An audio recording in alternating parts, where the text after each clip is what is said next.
ஆகா விசு மைய நேய அன்பர்கள் அனைவருக்கும் வணக்கம். இன்றைய பகுதி நேற்றைய பகுதியான கருடனின் இரண்டாவது பாகம். இந்திரஜித்து நாகாசுரத்தை ஏவி லக்ஷ்மணனையும் வானரப்படைகளையும் கட்டி போட்டான். இதை கண்டு ராமன் பதறினான்.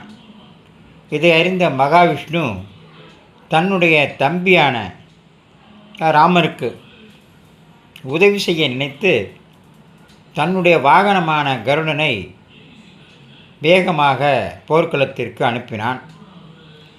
பாம்புகளுக்கு பரம எதிரியான கருடன்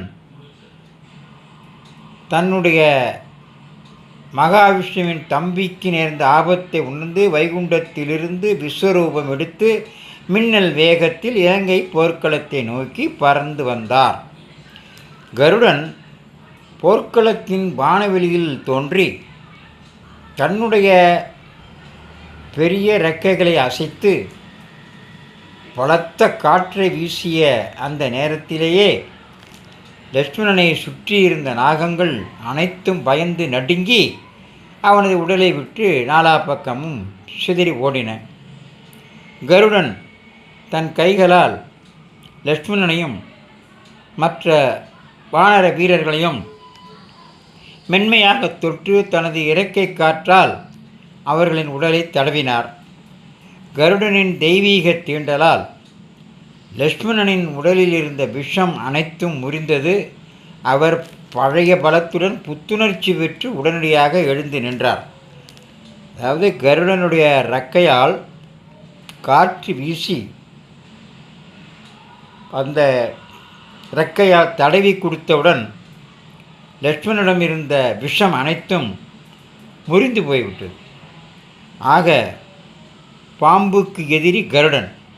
கருடன் விஷ்ணுவினுடைய வாகனம், ராமர் விஷ்ணுவின் தம்பி. ஆக தம்பிக்கு உதவி செய்வதற்காக கருடன் வைகுண்டத்திலிருந்து புறப்பட்டு இலங்கையில் போர்க்களத்தை அடைந்து அந்த லக்ஷ்மணன் நாகாசுரத்தை எல்லாம் தன்னுடைய கருடனுடைய இறக்கையின் அசைவால் காற்றால் பறந்து போகும்படி செய்து லக்ஷ்மணனையும் விஷத்திலிருந்து நீக்கி பழைய நிலைக்கு கொண்டு வந்தார்.